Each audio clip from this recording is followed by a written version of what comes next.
Okay, everyone, it's 5:30. We're going to get started. Good evening. I'm calling this meeting to order. The time is 5:30 p.m. In accordance with the Texas Open Meetings Act, Texas Government Code Chapter 551, this meeting is officially open with a quorum present. On this Flag Day of 2021, it is especially appropriate that we begin our special meeting with the pledges to the U.S. and Texas flags, which will be led by Mr. Clint Bond.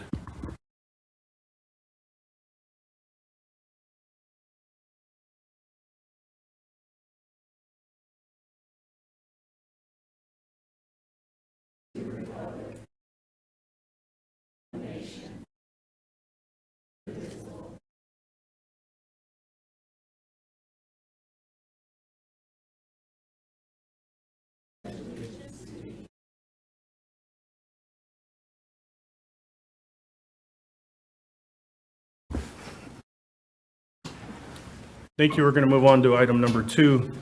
At this time, we will hear public comment. Let me remind you that because of the restrictions by the Texas Open Meetings Act, board members may not engage in a verbal exchange about a subject that has not been posted.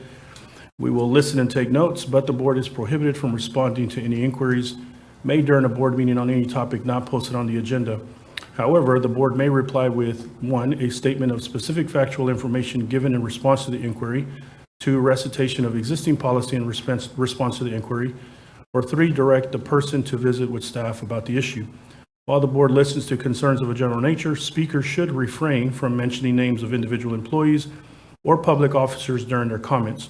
Any employee, parent, or other member of the public is asked to comply with the appropriate grievance policy to have a complaint heard pursuant to the applicable board policy. No presentation may exceed 3 minutes unless the speaker has prior approval for additional time because of the use of a translator. Speakers who require the assistance of a translator are permitted double the allotted time of speakers who do not require the assistance of a translator. Furthermore, the speaker may not relinquish his or her time to another speaker. For those who are speaking tonight, sanitation wipes are available at each podium.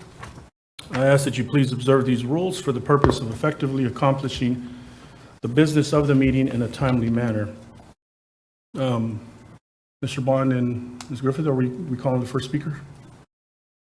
Sure, I don't have those names. We have names?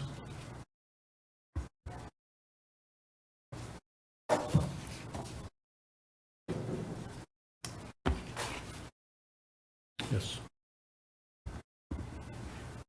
Thank you, Dr. Coleman.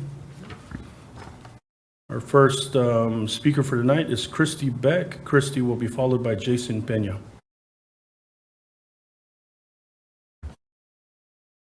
Christy's not here? Okay. Is there passing? Okay. Jason? Okay. And Carlos Turcios? Not here. And Ken Cole?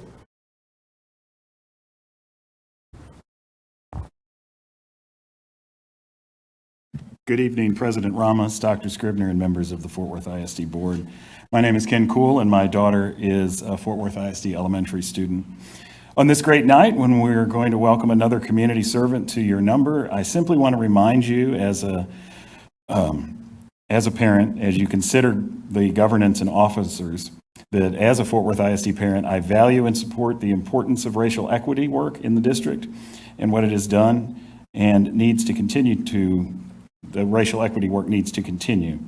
That's why I'm urging you to elect board officers who will not waver in their commitment to advancing racial equity. Your leadership is crucial in continuing to set an example across the state and country for what it looks like to stand tall and not fold to divisive and fear-based demands. Thank you for your service. Thank you. I think that concludes our public comment for tonight. I am hoping that our trustee Ashley Paz will be here because this next section is about her. So let me double check the agenda and see if we've got anything else we can do in the meantime. Yes, we will move on to number 4, but Karen, is that gonna be okay? Because, okay. Okay. So let's move on to canvassing the votes. We're gonna do this a little backwards. If the public will work with us on Trustee Paz, we will give her some grace since it is officially gonna be her last board meeting with us this evening. Canvassing the votes of June 5th, 2021 runoff elections for single-member District 9. I would ask that each member of the Fort Worth ISD Canvassing Authority review the election returns for the June 5th, 2021 school board runoff election as provided by the Tarrant County Elections Administrator.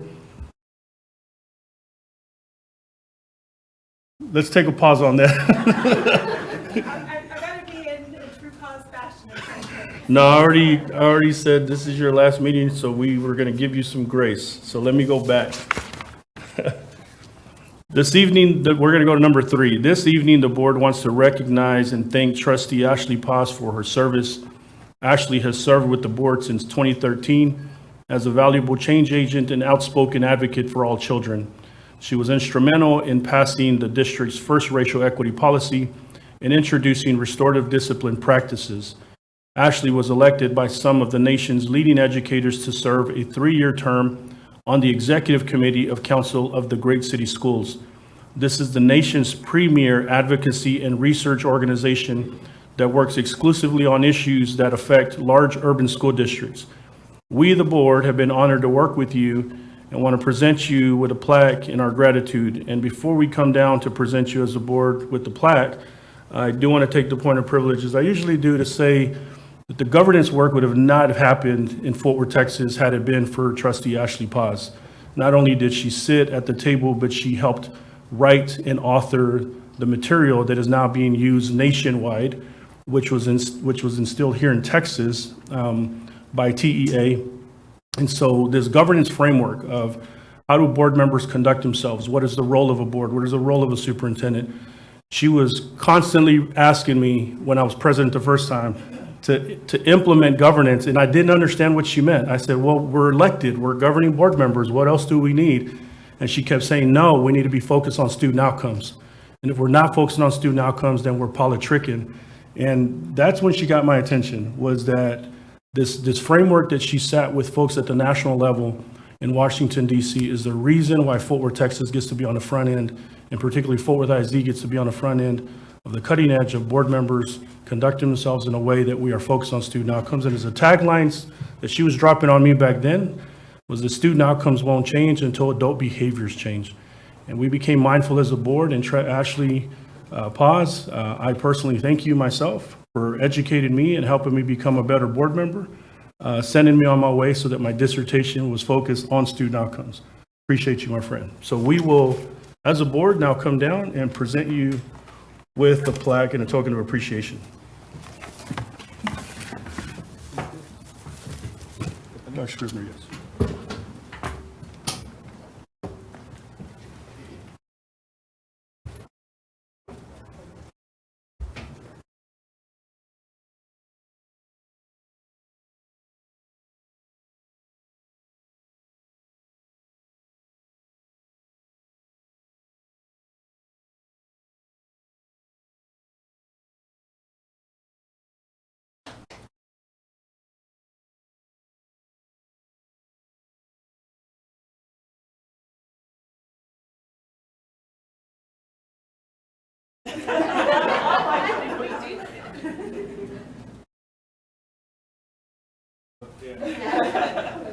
I'm glad we get to keep our balance with trustee.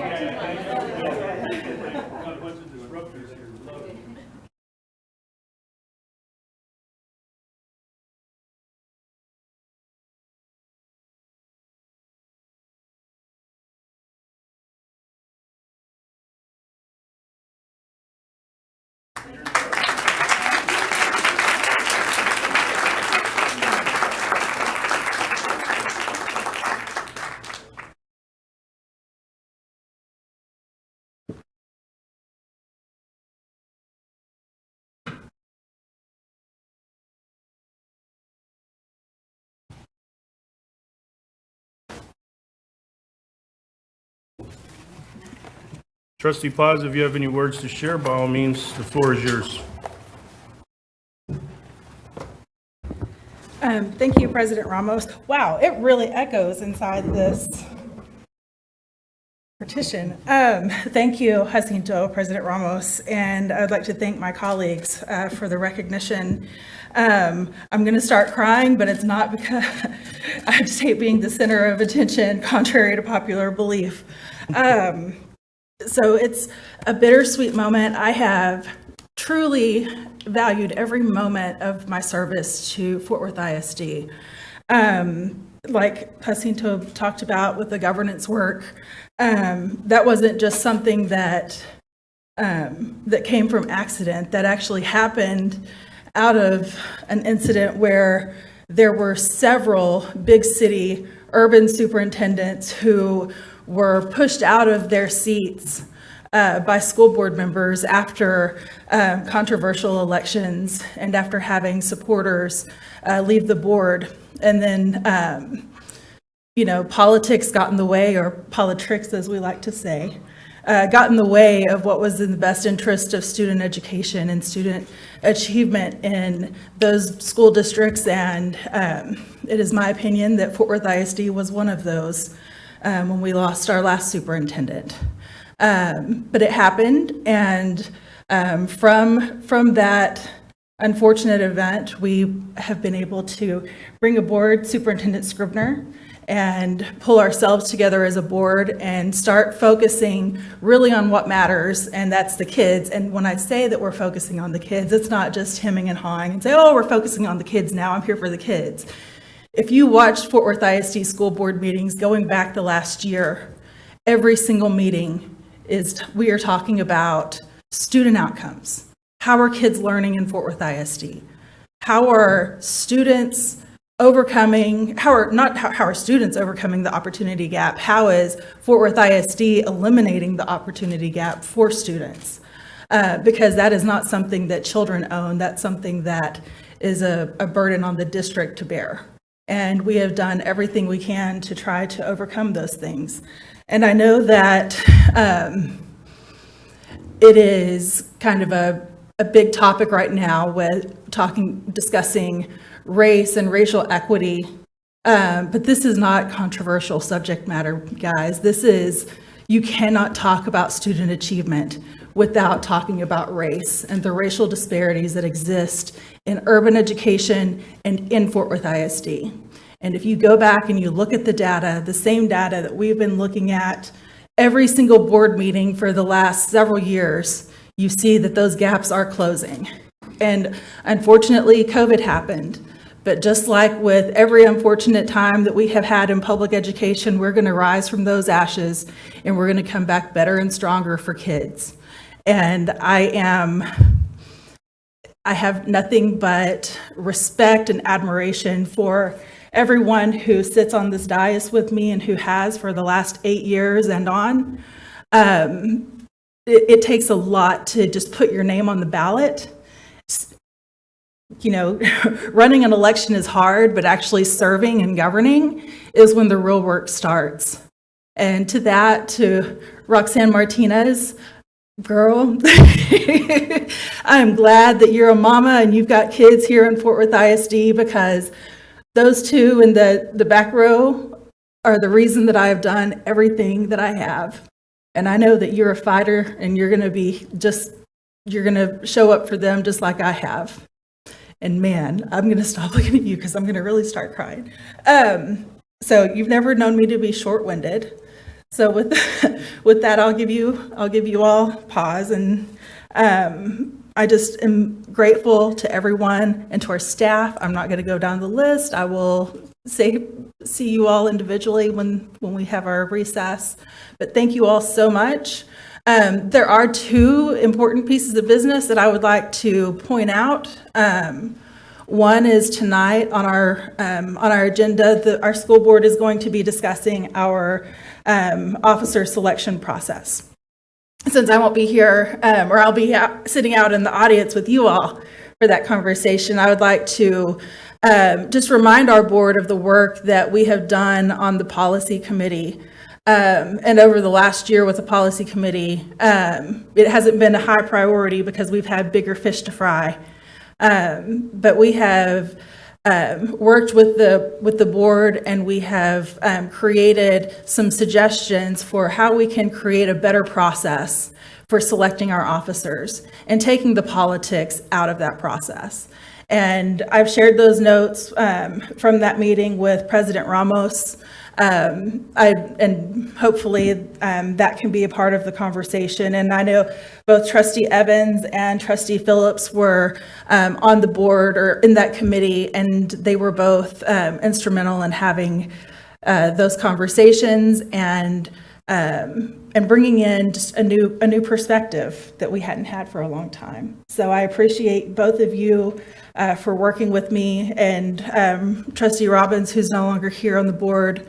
But that, I hope that the conversation tonight is able to move forward with the children and what is best for Fort Worth ISD, and bringing in that new leadership and that new vision that we need. And then finally, I only have one regret in my time here in Fort Worth ISD, and that is that we were unable to change the names of Daggett Elementary, Daggett Middle School, and Daggett Montessori. Many of you may not know, but a lot of people do, because we have a petition that has been circulated with over 800 signatures from people in our community requesting that Fort Worth ISD change the names of those campuses. And that's not something, again, that has been a high priority because of COVID. But now that we're moving on and moving forward, I hope that that's something that our board is able to make a priority. And I presented our administration with those signatures. The requirement is 350, and we have over 800. So hopefully that will be able to happen, and we can move forward and have our campuses focus on memorializing people who have done bright and positive things for our city. So those are my last two requests of the board, and take them for what they are. But I just thank everyone and appreciate everyone's support over the years. Thank you. Thank you, Trustee Paz.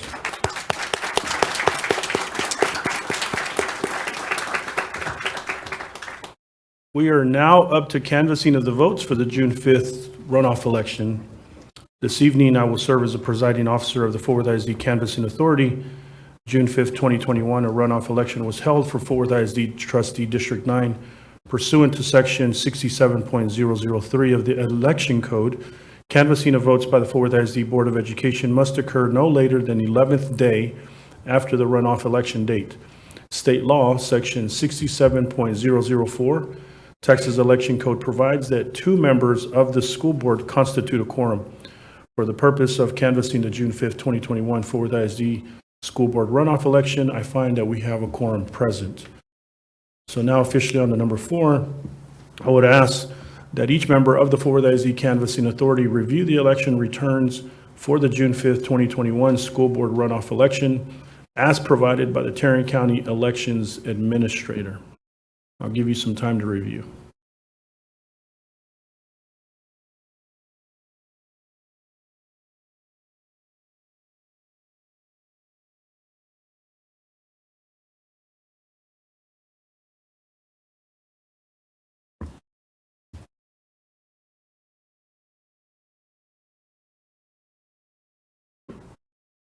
So upon thorough review of the election returns, do I have a motion that we, as the Fort Worth ISD Canvassing Authority, hereby certify the following results: that for single member trustee District 9, Roxanne Martinez received 2,179 votes, and Kate Lovelace received 1,798 votes.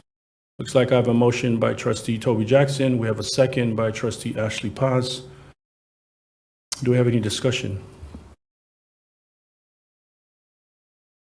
Looks like no discussion, so we'll move to vote.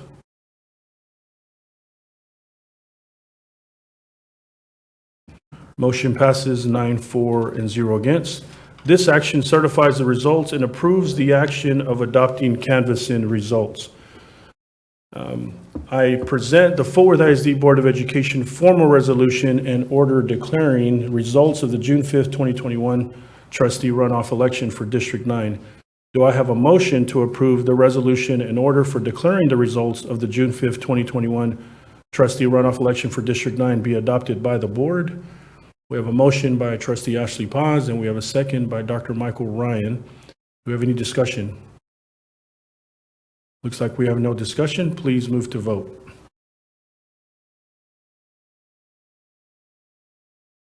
Motion passes 9-4 and 0 against. Excuse me. At this time, I would ask that the elected member of District 9, Roxanne Martinez, be presented with her certificate of election and read aloud the statement of officer and sign it.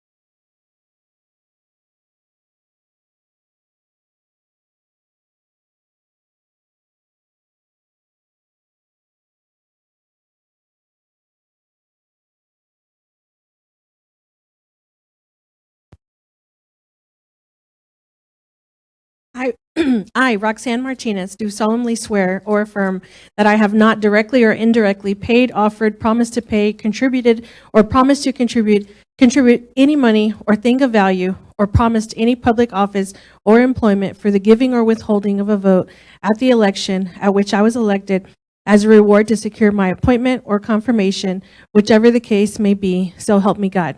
The title of the position to which appointed, Fort Worth ISD District 9 trustee.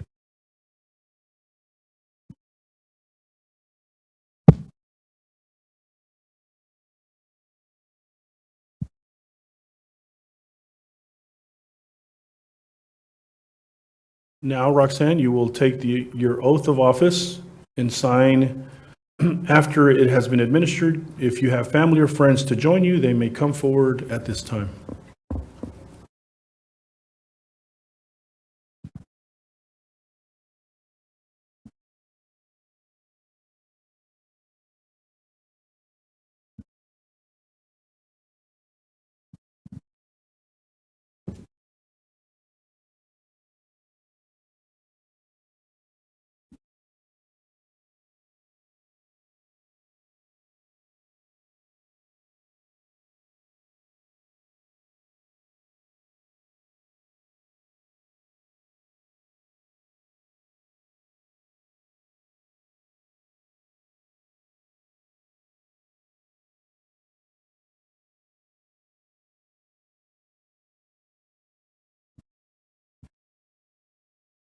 In the name In the name and by the authority and by the authority of the state of Texas, of the state of Texas, I, Roxanne Martinez, I, Roxanne Martinez, do solemnly swear do solemnly swear that I will faithfully that I will faithfully execute the duties execute the duties of the office of Fort Worth District 9 trustee of the office of Fort of Fort Worth, Worth ISD trustee, District 9, the state of Texas, the state of Texas, and will to the best and will to the best of my ability of my ability preserve, preserve, protect, protect, and defend and defend the Constitution the Constitution and laws of the United States and laws of the United States and of this state. and of this state. So help me God. So help me God.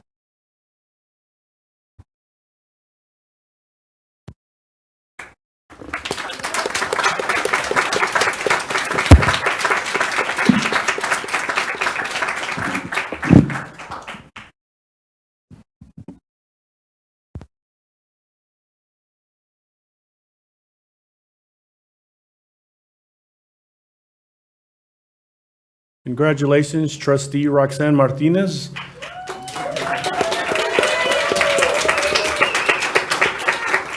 You may now take your seat as the new District 9 trustee. Welcome to your new seat, my friend.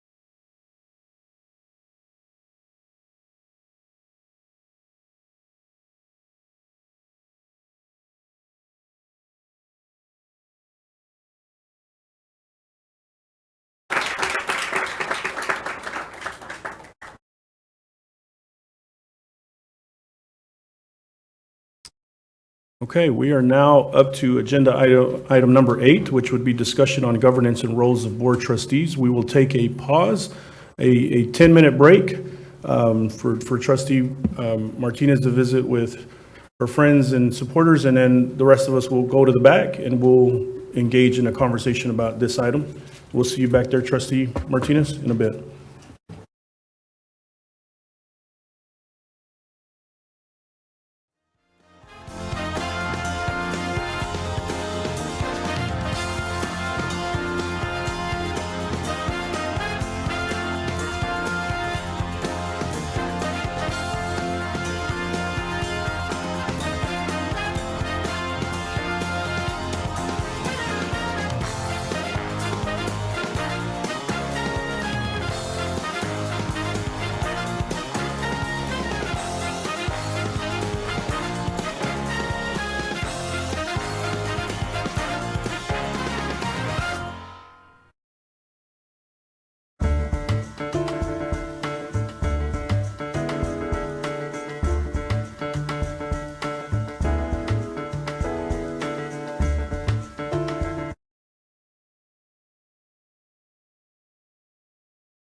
Mic check, 1, 2.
All right, my friends, we never officially broke, and this is not an exec, just to be clear, this is, being recorded.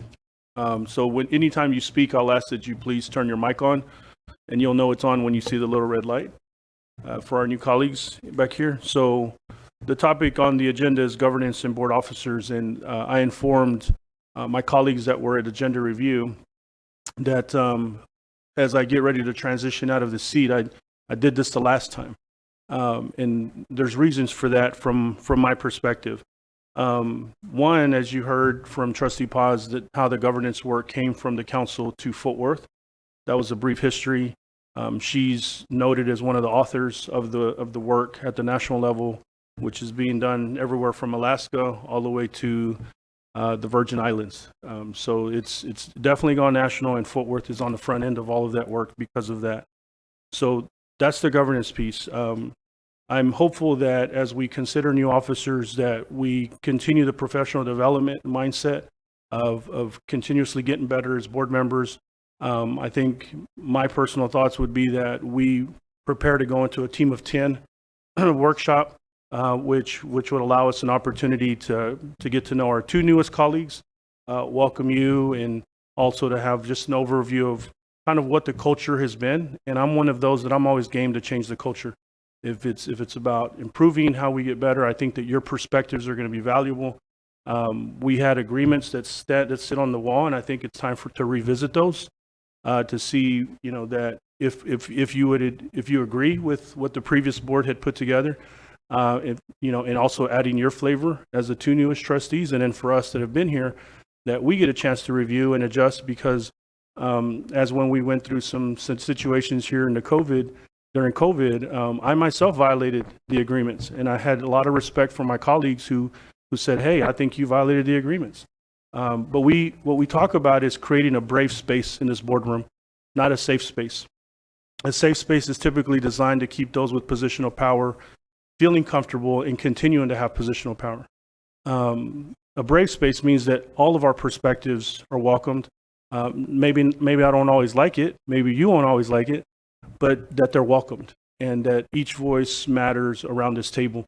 And so the agreements come from creating a sense of community as a governing board in partnership with our superintendent, who is our educational leader. The governance work is going to focus on understanding what the board roles are. So what is board work, and then what is superintendent work? And when those two get crossed, that's when friction tends to happen. And that's what we know from reviewing the research and doing the governance work. That's also when the dysfunction happens, is when we throw off the whole system. And that's where that loose correlation comes about, that adult behaviors, particularly meaning board behaviors, we can have unintentional bad effects on the entire system.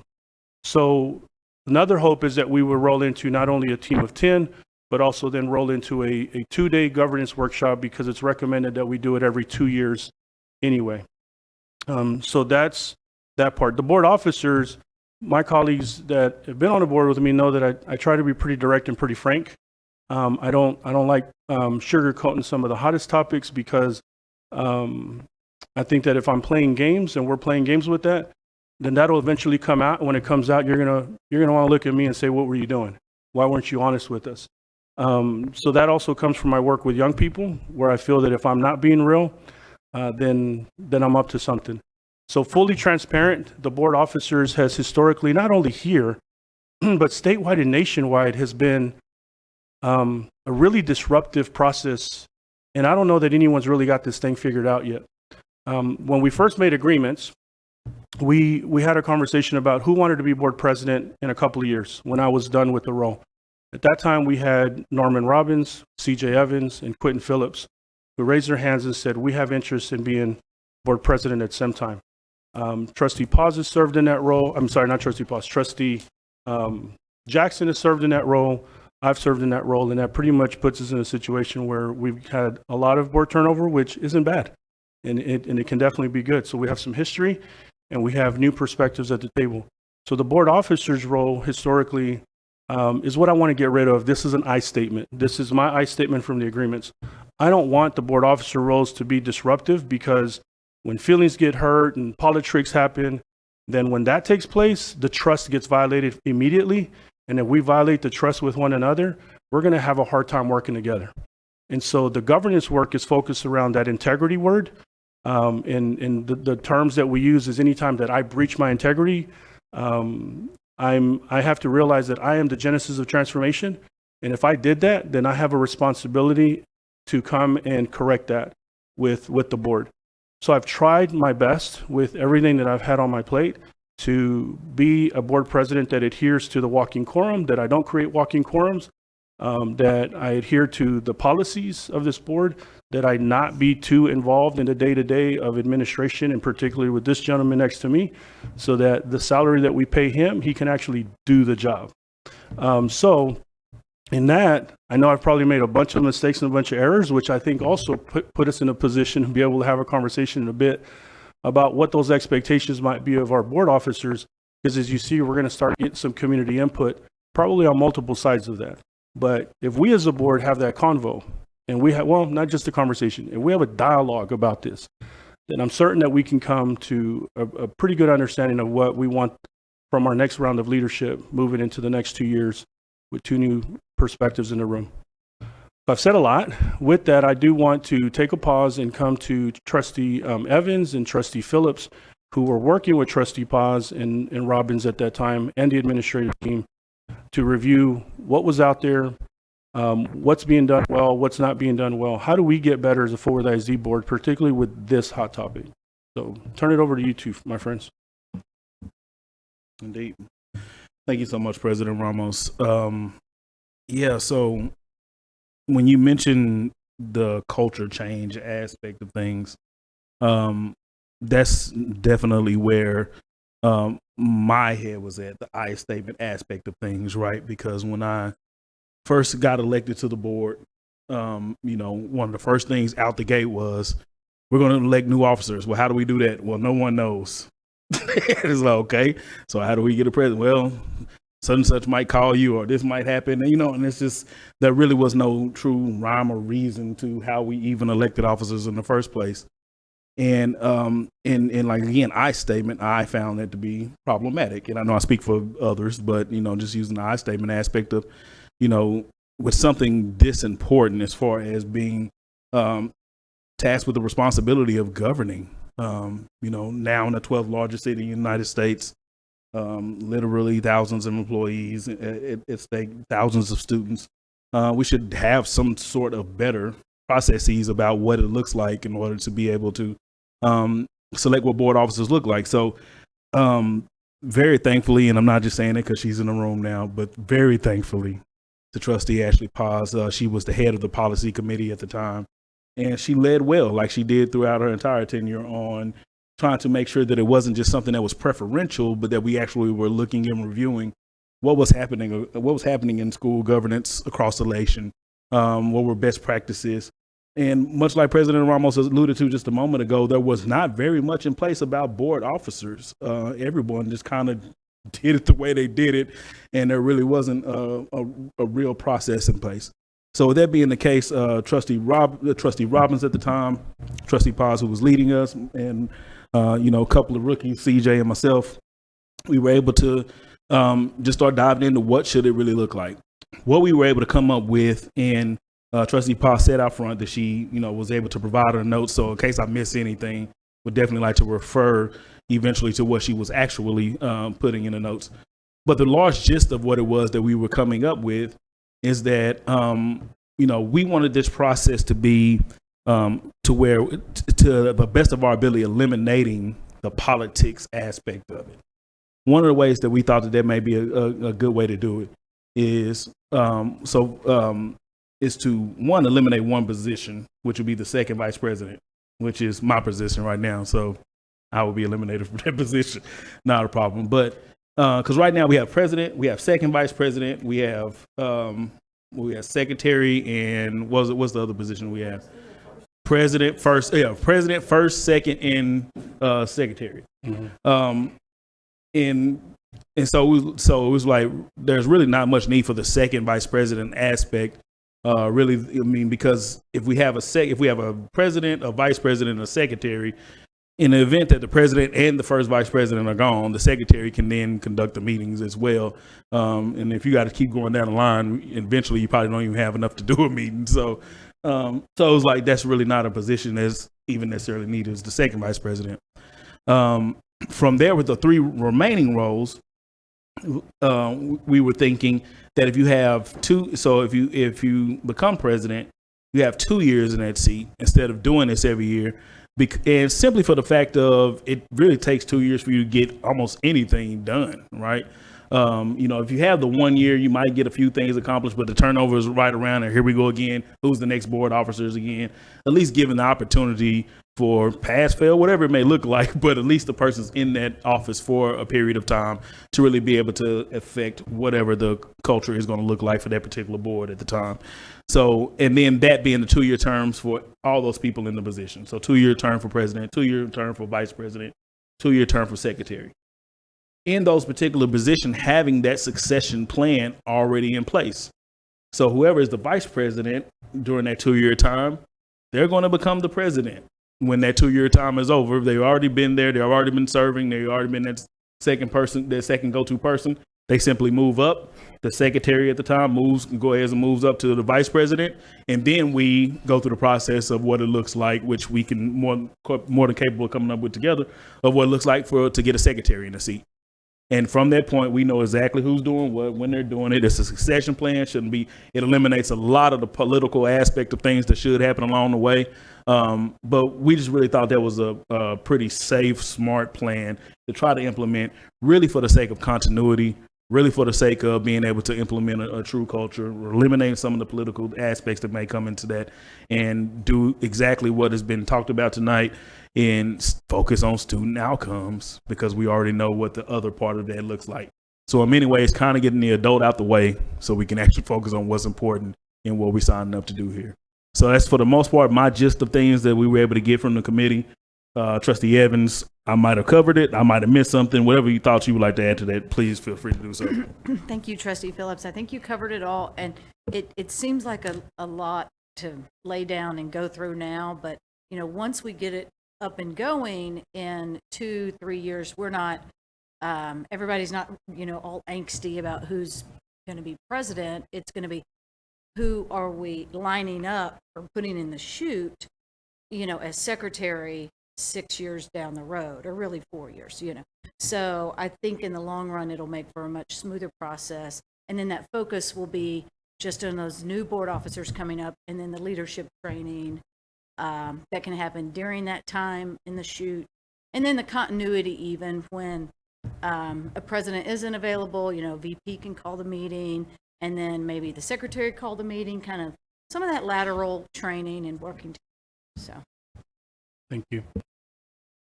Questions or comments from the board? That's a lot of info. And just so that we're all aware too, Christian has emailed us the progress and the recommendations that Trustee Paz noted for us today. So I apologize not having it in front of you. We got that right before the board meeting, but that'll be in your inbox. Questions or comments from the board? What are your thoughts on the conversation around this topic? My question is, what happens when elections happen? If you have somebody set for a 2-year term and then they are up for election for the next year and they lose, so who gets that position if they're not there? Great question. CJQ, what did y'all come up with on that? Yeah, for the most part, I guess it depends on the position. Could be president at that time or whatever the case. I guess it would be a low probability of all 3 positions losing. I guess it could happen though, right? And if it does, maybe we have to go back to the drawing board on what electing officers look like at that particular point. But usually if you have all 3 positions filled, even if you lose 2, the remaining person is now president because they're still there. And then we can go through the process of, okay, who do we need to implement to be vice president, secretary? So some of those things. And like I said, this was a work in progress, so we can come up with what that process looks like. So if we see those type of snags, we can say, hey, I kind of see this one. How about we implement this in order to be able to curtail what may be inevitably there? So, so just from a working, as we are kind of spitballing this thing before we have a formal presentation and a formal vote saying, yes, we're adopting this as a board, like I said, you would think that at least one of the positions would still be in office. If all three are voted out and all three new come in, then yeah, we would have to revisit what that looks like. And just to kind of piggyback on that scenario, say I expressed interest in being secretary, which means in 4 years I'm going to be president. But what if, life happens? I can still serve on the board, but I just am not able to best serve as president. Well, the person who got secretary behind me, the policy would allow for, that person to be it, and I could step aside. So it's not going to be a written in stone sort of thing, but just kind of, guideline. Yeah. Toby? Thank you, President Ramos. Follow up on Trustee Brookins' question. Where has this worked and how has it worked? I love blazing new trails and new policy, and we've done a lot of that here, but these are the nuts and bolts of this organization that runs $900 million a year. We're looking at running a bond this year, and we have a lot of critical things that are happening. And I just want to make sure if we do this, that this accentuates and accelerates Fort Worth ISD, because right now that's what I believe we need. Good. I believe that on the notes that I received from Trustee Paz, HEB ISD is one great example. They have gotten recognition after recognition for their board work, even in the development and the preparation of people that are going to run for school board, so that they're fully aware of what they're going to walk into. So I know that their officer selection has been a big influence on how this worked, and that is a pretty healthy functioning board and high performing district as well, even with the shift in demographics, which are usually used as an excuse about why student outcomes drop. They're exceeding those expectations. So that's one really good example, and they're right here in the Metroplex with it. Any others? No, that's what I'm saying. This is, I mean, I don't want to go into dissertation mode, but this is a big elephant in the room for most boards. The board work that I do statewide, nationwide, this is the hot topic. So I would propose to not stay with the status quo, because we've been in the paper for it. So I would propose that we do something innovative, something new. I mean, what we've got to gain, to me, is way more than, those challenges that we may run into that are not only technical but also adaptive. That's the reason why I'm saying the leadership is key in creating that chemistry within this team. And the second we violate that trust, be it even with this decision, we're off to a bad start. And that's my perspective, and that's where I'm coming from on that. Good questions. And if I could, President Ramos. Hold on, Daphne, and then. Yes, please, go ahead. Yeah. Okay, so my concern is we're all coming from different backgrounds. And so when we have board training or onboarding, are we going to get some kind of training that has to do with finance, with bonds, with raising taxes, all of those things that we are dealing with right now? If you have never served in a position as far as employment or even another elected position, you don't know about these things. And so how can you lead if you don't know? So there needs to be some kind of training from the secretary up for them to understand all of these things that we are going through. So by the time they do become president, this is not foreign to them. That's an excellent point. And so based on when we set these agreements, and I'll say these were definitely right before you came on, Trustee Brookins, the board came up with the agreements. And again, when we said, who would like to be president? Let's get in front of this. 3 individuals raised their hand. I facilitated a board president's academy. And the 3 people that raised their hand participated, not only the 3 of them, but also folks around the state. So I will say the bonds and all of that wasn't taken in. So I took notes as to what we definitely can add. And I'll also say, right, that this is my I statement, having been in this role for 4 years. This is a very demanding position, so many levels, time included. And on the flip side of that is also to not become a micromanager. which a lot of board presidents around the state and the country tend to become. The power gets to their head, and then they begin to micromanage to where they conduct themselves as a mini superintendent. That's dangerous territory as well. So it's a double-edged sword, in my opinion, that if I know too much and I think I know more than superintendent, I can become a dangerous person with this gavel. If I don't know enough, right, am I hungry enough to go learn and surround myself with great leaders? So it's a complex response in that we did do a 3-month President's Academy with at least 2 of our colleagues who are sitting around here. And we have Trustee Jackson, who served in that role before. So I think we're ahead of most boards that don't even think about any of this. So because this convo was had 2 years ago, I think we're primed in a really good position to do some good work. Good questions. Trustee Phillips? Yes, sir. And so, to Trustee Brookins' point, to your point, yeah, as far as he alluded to the President's Academy that we were able to go through, which was a wealth of great information. But those trainings are happening all the time around the state and around the country. And I know that I've been able to be a part of a lot of those, as far as, what those particular aspects, like you named, look like. Even we, got our summer leadership institute is coming. It's going to have some of those things in there. What, governance things and bond things. And I mean, just, cultural things. I mean, so many topics throughout so many of these conferences and everything that we're invited to are covering those things, and we can, attend those. And, I don't know how much we can legislate that in policy. We could, I guess we could put a number on it, but bottom line is that it should be the expectation that if we're going to be on board, if you're going to be on one of those 3 seats on the board, that you're willing to put in that work of attending these conferences that are giving that information so you can be knowledgeable about what those things look like. And then on top of that, that is where we get to and should lean on superintendent and staff to be able to present what is that we're doing? Okay, you want to do bond? What is the bond going to look like? What do these things mean? What are we going for? And lean on their expertise for them to be able to incorporate. You want a budget? What does the budget look like? And have them really explain and present to us and to the public to really be able to know what those things look like. So just saying that as far as that goes, we'll have all the opportunity to be able to get knowledgeable on those subjects, to be able to lead when it comes to that. And then to Trustee Jackson's point, like, absolutely, Toby, you was asking it right. You was asking the same questions we was asking at the policy committee meeting is, okay, who else is doing it? Well, who else? And the answer kept coming up like, yeah, ain't a lot. Like, I mean, it's not really happening. A focus is not on really what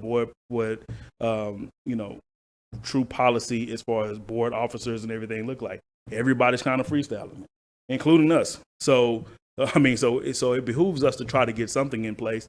Will this be the end all be all? Maybe not. Maybe there are things to tweak along the way as we put things in place and say, hey, we've been working this for a while. This is where we see those flaws. Allowing that policy committee to be able to go back to the drawing board and present to the board, hey, and maybe now we need to try to amend this in this particular way. So yeah, you're right. Not a lot to draw from as far as who's doing it and who's doing it well, but trying to establish some good precedents and good policy for us to be one of those that we can point to and say, okay, Fort Worth ISD has something in place. They got something going there. And the challenge too is to not create a walking quorum around this topic, which has not always been adhered to since I was on the board. There was favors exchanged loosely. It's assumptions and rumors that there was favors exchanged, and that's what happened. That's synonymous with board officer elections around the state and around the country. And I think that we've pulled away from that, and I think that this is our opportunity to completely break away from that kind of a culture that existed prior to what we have now. So we really have an opportunity. I'll also say, TASB coming up, SLI next week. And actually, I'm going to say that's the complaint about a lot of these organizations. I won't name them by name, but the complaint is that it's too much about bonds and legal and all of these things, and there's almost nothing on student outcomes. And the reason why the council was able to separate itself from all of the other entities, because the focus then became about student outcomes. So all the trainings I went to was about this is how you want to write a bond. I mean, this is how you want to pass a bond. This is how you want to finance a bond. And I'm sitting there like, as a community organizer, like, what do I want to know that for? And then when I was asked the question, what's your 3rd grade reading? I'd say, I don't know. but I can tell you how to pass a bond and I can tell you how to finance a bond, but that's not my role, right? I mean, it's good for me to definitely know, but my role is supposed to be to know the data points on student outcomes. So yeah, I would add that part to Q's. Toby? I would just say with a $900 million a year budget and the potential of a nearly $1 billion bond on the board, that we're passing bonds and we have a budget to drive student outcomes. And understanding where that money goes and how it goes is key. And we have to make sure that we are constantly educating ourselves in those areas. But I agree with you completely. Student outcomes are paramount. But the precursors to student outcomes are sometimes the things that aren't so pretty, like looking at, are you in the money or out of the money on a coupon on a bond? Looking at things such as the three things we are supposed to do: manage the budget, set policy, and select the superintendent, and also monitor the superintendent's performance and get that message out to the community when our superintendent and our board are doing a great job. So there is a lot to this, and I think that we have an opportunity to also look at those when we revise this. So I appreciate it coming forward, but I think there's a lot. I think there's a lot to think about. And just tonight has prompted so many more thoughts in my mind. But my head's not spinning yet, President Ramos. Well, and absolutely the reason why I believe, you know, I've watched tons of board meetings with the council. I've seen a lot of mistakes. And as we used to say at the juvenile department, a bad example can be a good example of what not to do. And what I've loved about the work that we've done as a board is we've brought a true dialogue into the room. We've heard different perspectives. We have voted in split ways on a number of hot topics, and yet we walk out not despising one another. That's growth.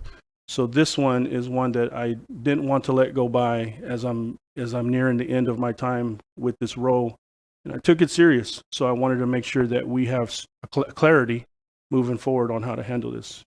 Go ahead, CJ.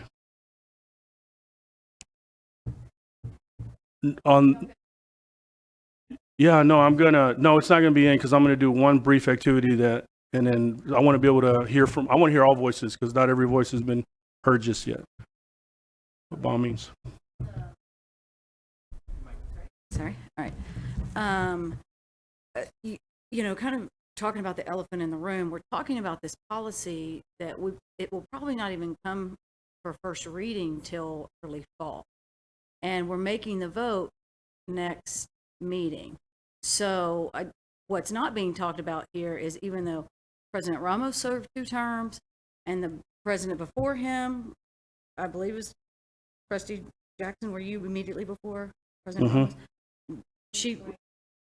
So she was 2 years, but that doesn't mean that this next go around it has to be 2 years. The policy's not in effect yet, even though this is the proposed succession plan. So we're not voting on the policy tonight. We're not voting on the policy before the board officer elections. So I just wanted to get that out there for timeline purposes. Appreciate that. Thank you. So go ahead, Trustee Lebanos. A comment.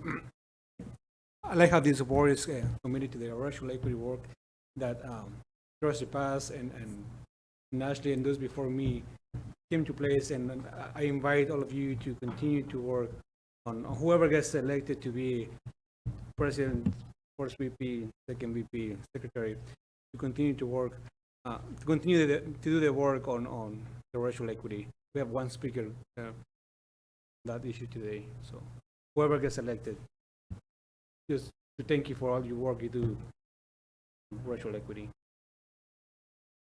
Thank you, Trustee Lebanos. Trustee Dar, and then Jackson. Thank you, President Ramos. To Trustee Evans' point is that we're selecting and are electing our board officers at the next meeting, which is next week on the 22nd. Yet this policy won't be in place. So are we on the 22nd identifying a president, a first vice president, a second vice president, and a secretary knowing that there is the potential for the second vice president to, if this policy is approved, to no longer be in that role. Or we could grandmother the person into that position, again, because we would be deciding as a board what we wanted to do. So we passed that policy and we currently have a second VP. We could say that after this term, there will no longer be a second VP. Then Not to do we say that have the power also next week to say we don't need a second VP? I'm going to look to legal counsel, Ben Castillo. What are your thoughts?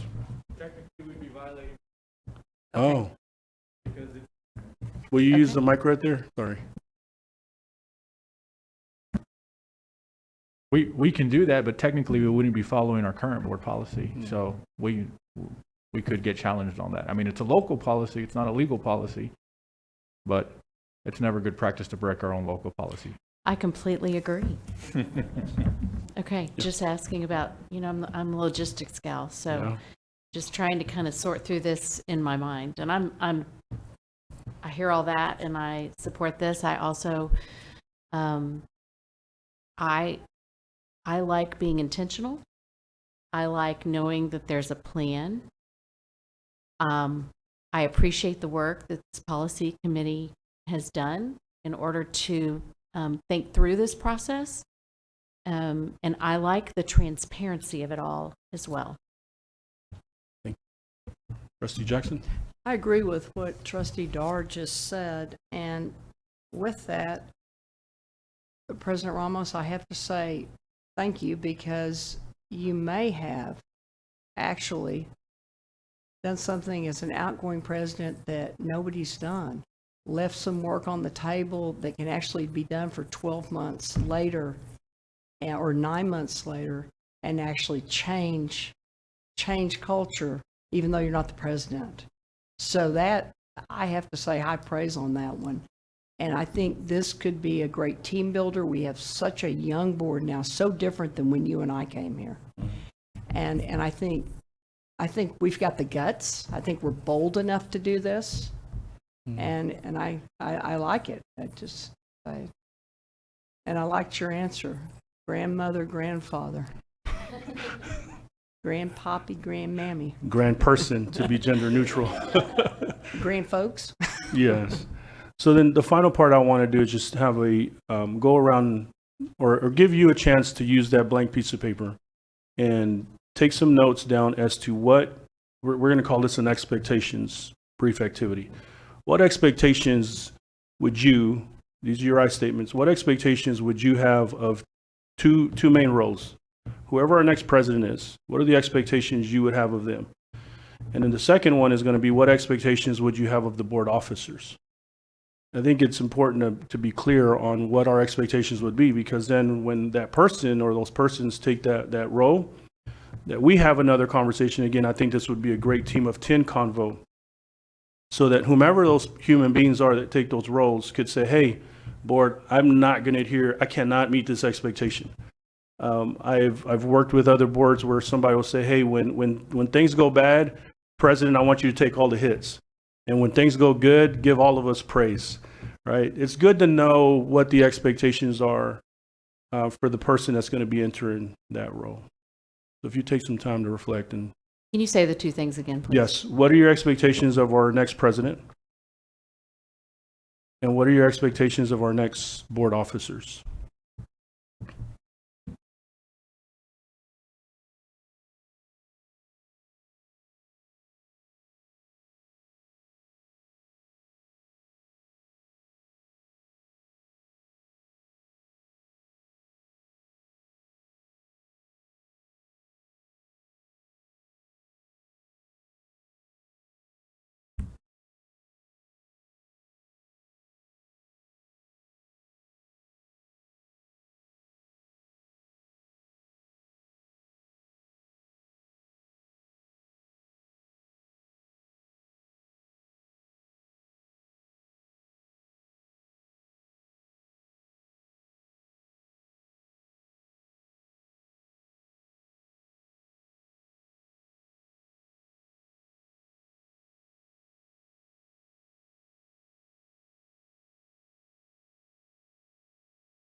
Give you a couple of more minutes.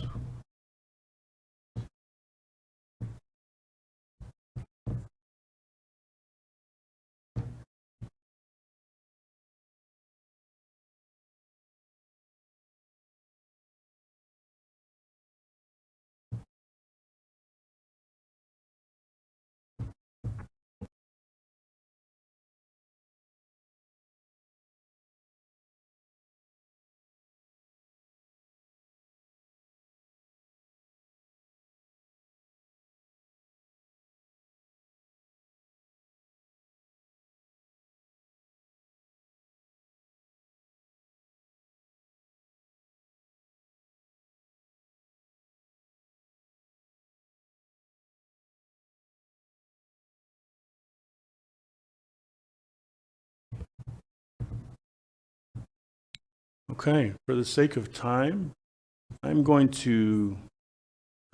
solicited the help of Christian and Laura to help us take note of what we say.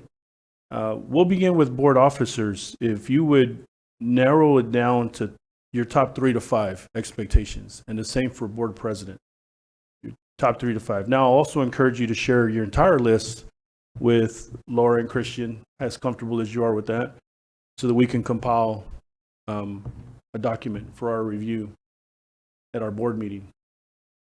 Board officers, and I'd love to hear from every voice if you feel comfortable. If not, you can pass. Part of the brave space. Who'd like to go first? Expectations of board officers. Your top 3 to 5. Trustee Phillips. Well, I don't mind going in any order. I can go first, but my 5 apply to both officers and president. So maybe I should go last, or should I? Oh no, you're making it easy then. Go ahead. Yeah, it's the same expectation. So, okay.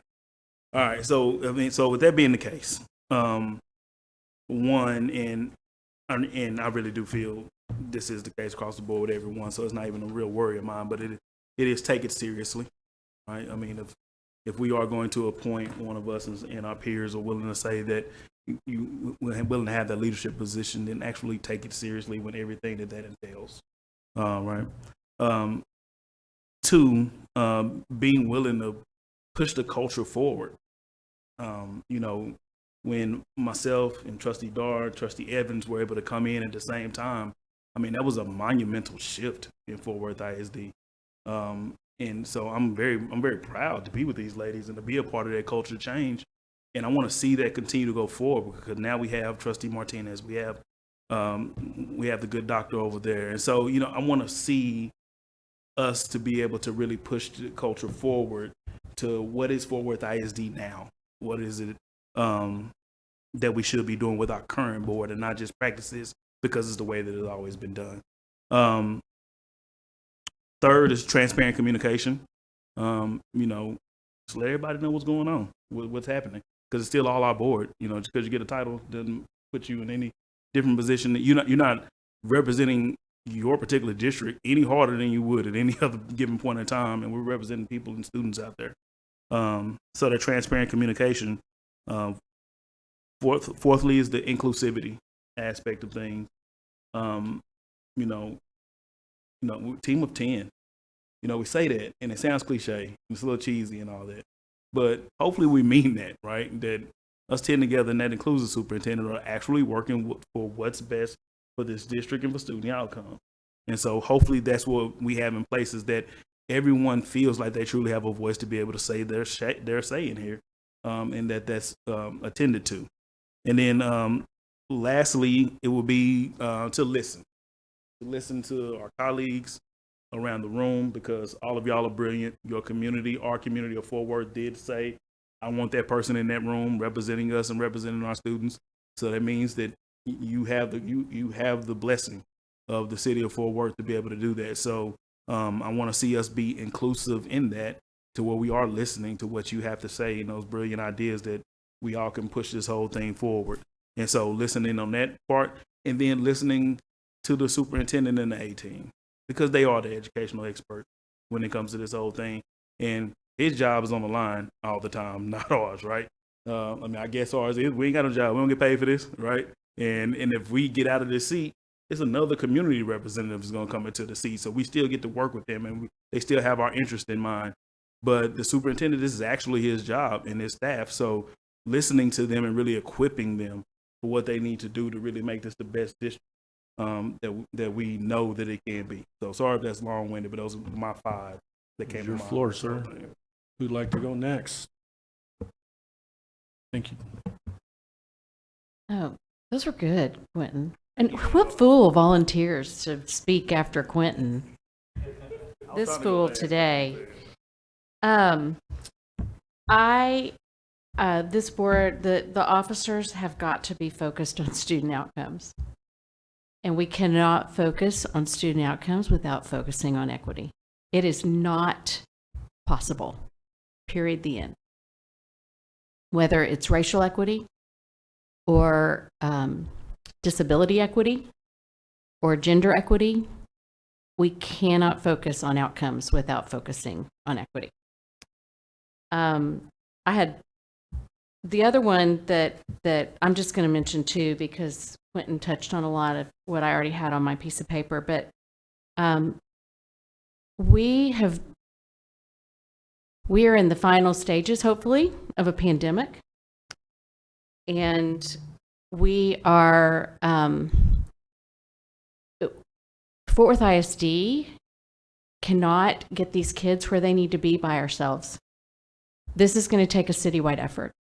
And I feel very strongly that the board officers should be a liaison between Fort Worth ISD and the city of Fort Worth, because not only do we have a relatively new school board, we have a relatively new city council and a new mayor.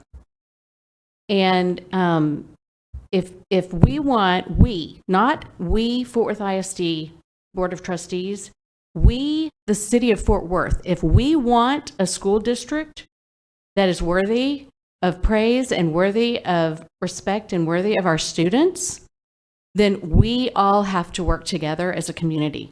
I was so excited to see that with the summer launch program that we are partnering with so many different organizations across the city. That's the kind of partnership that we've got to have. And we've got to be doing it with the support of the city council, with the cooperation of the mayor, that our kids are important, and they're the most important thing, in my opinion. I've said this over and over again, the most important thing that we can invest in as a city, because they're the people that are going to grow up and they're going to be filling my prescriptions at the pharmacy, and they're going to be my doctor, and they're going to be my dentist, and they're going to be my kids or my grandkids' teachers. We've got to invest in these kids, but it's going to take a citywide effort, and whoever the board officers are going to have to be willing to be that liaison and communicate with the city council and with the mayor in order to make that happen. And other Fort Worth leaders. There are lots of great partnerships that we have as Fort Worth ISD and philanthropies and organizations that promote student outcomes. We've got to be partnering with all of those. Thank you, Trustee Dar. Who'd like to go next? Okay, Trustee Brookins.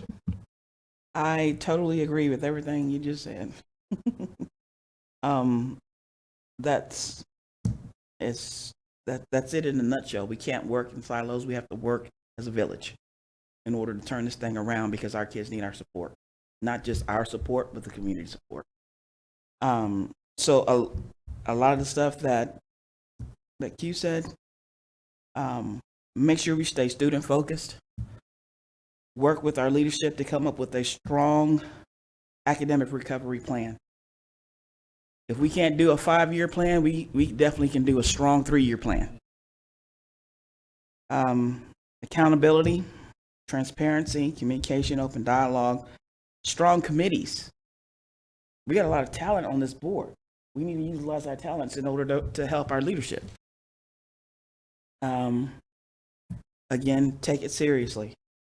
Be a good listener. Don't always think we know everything. Be able to listen to our leadership. Be supportive for our leadership. Last but not least, I don't know about you all, but it's hard to make a good cognitive good decision after 12 o'clock. So we need to be respectful of that, about having meetings that last beyond 12 o'clock, because we want to make sure we make the best decision for our kids. And I'm not sure we can do that after 12 o'clock. So 12 o'clock a.m. I was going to say AM or PM? a.m. So that's all I have. Thanks. Thank you. Who'd like to go next? Trustee Martinez. Yeah, since just to piggyback, I mean, a lot of them have already been said, but something that I put down was courageous/braver, someone that's willing to do, and you alluded to this, but willing to do what it takes to move the equity work forward. We had the speaker today, but I think that's huge. That's important. I had put down ambassadors, but I like Trustee Dar's. She said liaison. I like that better than ambassador, because I think we have to be. The board also has to be the ones that are out there telling the story and the positive things that are going on within Fort Worth ISD. I put facilitator/collaborator, bringing people's ideas together. I mean, we all have different ideas, like I said, different resources, pulling what, the best of it all together, and really being that bridge between all those ideas and kind of facilitating that, being inclusive and fair. And then some of the other things I wrote down have already been said, committed, accountable, open-minded. But yeah, I really think that collaboration that you mentioned is going to be so key in moving forward. Thank you. Trustee Lebanos. I'll go next. So everything that has been said, I'll second that. And maybe having meetings with the president, maybe a one-on-one, to see what's working on your district, and then see how can we continue to improve that area, and not always something we have had that in the past. So I would like to see that happen, and be honest with each other. Thank you. Thank you. Who'd like to go next? Dr. Ryan. Cool. The stuff I've got down is, if you're the leader, serve with dignity and honor, that you do the right thing all the time, and started to list everything else, and it all came out communication. Sometimes you're going to have good communication. Sometimes it has to be difficult communication, but you've got to communicate. I know that in schools when I was there, 95% of the problems we had always came from improper or non-communication. And as long as we're doing that, everybody knows where everybody stands, and you've done your communication appropriately, and we won't have any. Thank you, sir. Who'd like to go next? Trustee Evans. Well, there's, not to have too much overlap, but one thing that hasn't come up is I wrote down the board officers should cultivate relationships amongst each other. Because, we're not 9 individuals up here, where we act as one, the body of 9, and so cultivate those relationships amongst the board members, which leads into the communication piece that Dr. Ryan was talking about. Those are important aspects. Okay, thank you. Leaves 2 of us. Trustee Jackson? Okay, so mine are, Trustee Jackson and I share that in common. We like to write it down. We just want to make sure we remember. Only a little bit, maybe. The first one that I got, and it's been said, I narrowed mine down to 5 for both. So I'm gonna follow Trustee Phillips. First one is, and you know me, stay focused on governance, which to me would mean that we stay committed to Lone Star governance. There is really no other framework that has it figured out, and the governance is continually evolving at the Council of Great City Schools. So that's the first one. The second one, which goes right, really tied to that one, as Trustee Dar said, the racial equity work. It took a lot to get. There's a lot of history attached to this, beginning with Mrs. Christine C.C. Moss. She had been a voice that was not, from my conversations with her, was not a voice that was often heard, and not one that mobilized in anything quantifiable into policy or actual work on the board. Her conversations about how Black children were experiencing education in Fort Worth ISD was one that I took very serious, and when I heard her perspective, took to heart, and one that I could also connect with from a predominantly brown part of community, sprinkled with a little bit of black and a little bit of white. So there was a real courageous conversation that ensued with her. And I feel that it is the right thing to do, in my I statement, for our district, and also to honor and continue to honor the work that she wasn't always heard on, not only as a black person, but as a woman, the history attached to that. So I take that super serious. The third one, really connected to those, and it's also been said here, that we stay focused on student outcomes. The fourth one is said by Trustee Martinez, that we maintain a braver space. When we went into a pandemic, we had tough conversations, we had tough executive sessions, we had tough meetings in the front, and we pushed through and we persevered because I think that we had done enough of an investment before we went to being virtual, that we invested in one another as human beings, and we were willing to say, okay, we're not going to agree on this one or that one, but I don't want to come to use the term that we use in the conflict. I wasn't in battlefield mode. I wasn't coming for a jugular, and I didn't want bloodshed. Maybe it was a little competitive, maybe it was more like a garden, and sometimes I don't think that I personally ever shied away from the conflict, but I did appreciate the way the board responded as a collective unit when we did that. And to me, that's a braver space, that every voice was heard and every voice felt that theirs was welcome to some degree. And then the last one is, goes along with Dr. Ryan as well, and this is what the governance work is focused on. It's modeled on integrity. And anytime that I breach my integrity, be it that I show up late to a meeting or not show up to a committee meeting or not be fair to the process, that's me breaching my integrity. And when I do that, there's a ripple effect throughout the rest of the organization and the system. Anytime that I do lose my focus on student outcomes and I become enticed with adult outcomes, that's breaching my integrity. And I think that's what makes this unique to a lot of boards. And so what my expectation would be of the president and the officers is that you model that integrity, because that trust is so delicate. That's what the research is riddled with. And if we break trust within this group, we will fall apart and we will become synonymous with all of the other narratives that have usually gone around this district. I think that's what's unique to this board. We have not been riddled with dysfunction as a collective unit. We've been able to withstand everything else around us, so many different perspectives and strong ideas, but we as a collective unit have been modeled in integrity, and I would hope that that would continue. Trustee Jackson.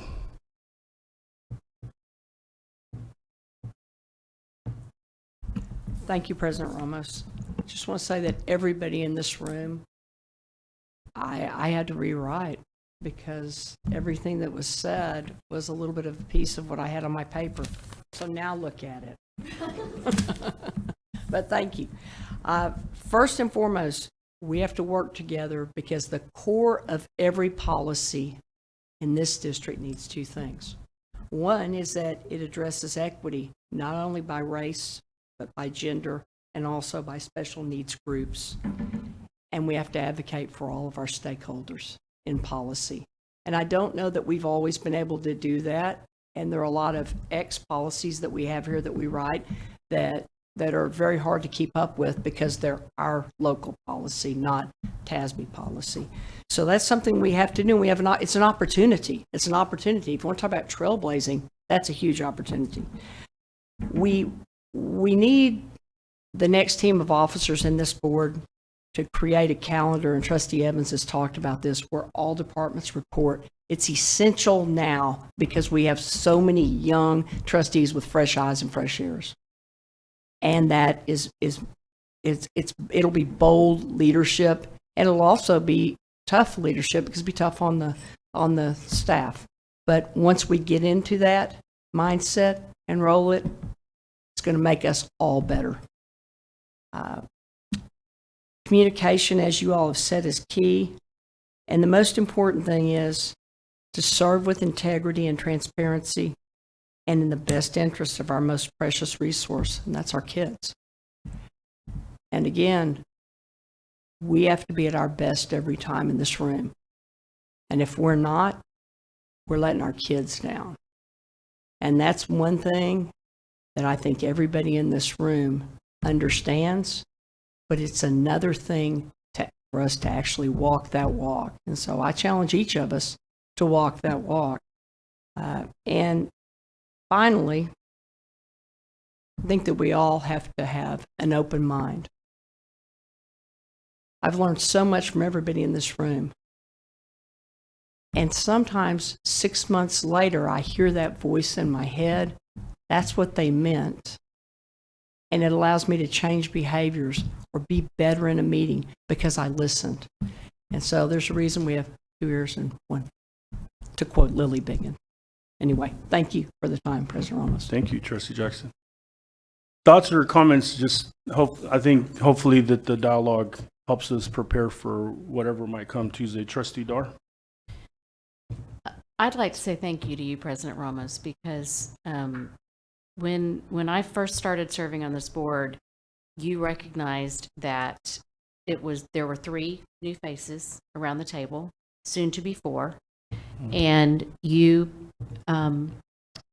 set aside time for us to get to know each other beyond just representing District 6 or District 3 or District 1. And our culture needs to be representative of what we expect the culture in our schools to be. We would be hypocritical if we expect the culture in our schools to be positive if we cannot foster that culture among ourselves. And so I appreciate you laying that groundwork. And when it came to the hard decisions that had to be made last summer, we didn't all agree. That's not the way boards work. But we can do so with respect and kindness, and that's critical. And so I appreciate that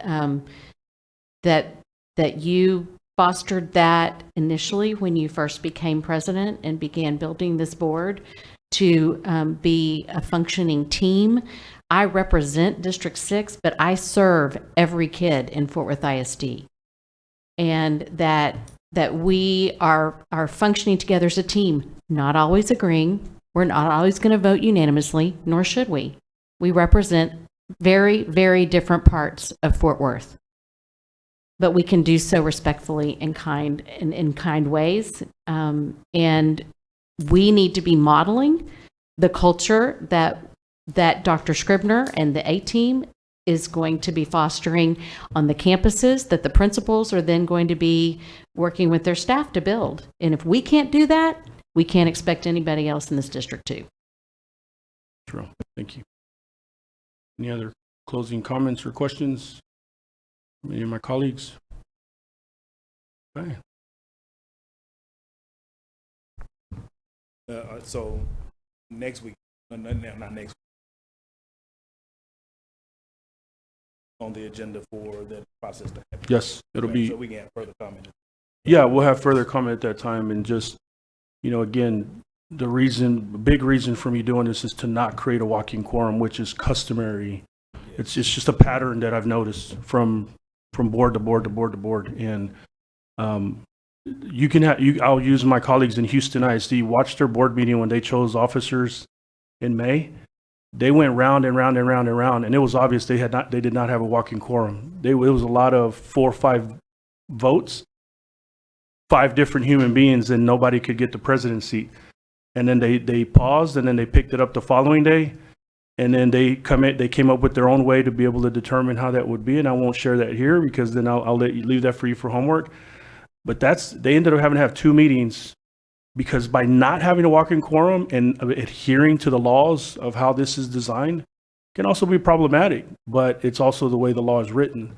So I've had suggestions from leaders in our community, and I'll name them because he gave me permission to name him. I met with Mr. Pete Guerin a week ago, and he told me years ago, he said, I think that the board officers ought to be selected to where the officers make comments as to why they think they ought to be the best person to serve in that role and what are their commitments, what are they willing to do. And that's the reason why I wanted the expectations conversation, so that, maybe if we do adopt a process like that, whomever is going to take these roles, I can tell you there are really only 2 scholarly pieces that talk about the importance of a board president. And at that, they're pretty old. They're from 2002. So the research doesn't have it. I'm coming from life experience of 4 of my 8 years in that seat. It is not an easy seat. I will say this publicly. I am ready to give up the gavel. I've lost plenty of hair and got a lot of gray. But I've also shared statewide and nationwide. boards can be gangster. I did 12 years of gang intervention. Some of the techniques that I brought in here, I'll share with you, come from gang intervention, from having done the work in the streets. And unfortunately, that's work that's booming because dysfunction is riddled in a lot of school boards. And here, again, I feel the sense of responsibility as I transition out that we keep this momentum going, and super appreciative for you have indulged me in participating in this activity, and also that I think we flushed out a convo. So what it looks like next week, it'll look like the traditional one because we didn't get the policy. We'll have a nomination, we can vote up or down, go that route. And Dr. Scribner has historically been the one to preside over. I don't know how uncomfortable that makes him, but he's just going to read off of a script and we'll go that route. So our two newest colleagues, happy to visit with you as well. Our administrative team can walk you through on how that happens. That way you're not completely caught off guard the way I was in 2013, where I came in and said, wow, my first vote is going to be on board officers. And at that time we made Ms. Christine C.C. Moss the president. Okay. All right. New colleagues, we can't wait to hear your stories, learn about you. That's why I'm hoping we do a team of 10, look for that conversation. You'll be having an onboarding process. I do want to do a one-word checkout. This is something that we've done when we've been in intimate spaces as a board, a one-word checkout on how you're feeling. And CJ, do you mind getting us going? And then we end over here with Dr. Ryan. One word, how you feeling right now? Hopeful. Okay. Optimistic. Thankful. Thinking. I'm feeling humbled. Dr. Scribner? I have faith. Ready. Optimistic. And fantastic. All right. My friends, we're going to go up to the front. We're going to close out our meeting. Just for the public to know the reason I pushed this. Oh, we can close back here? Okay. The reason that I asked us to move from the front to the back, this is part of that communal building. I don't think that having had this conversation from the dais would have done us very good. And at the end of the day, we're the ones that are the leaders. So I'm glad that we're able to do this back here with an open session. But yet I felt that it was important for us to see each other's faces and be as a community as one. So that's the reasoning for a community that might not have been particularly happy with us moving to the back. With that, my friends, the time is 7:14 p.m. Our meeting is now adjourned.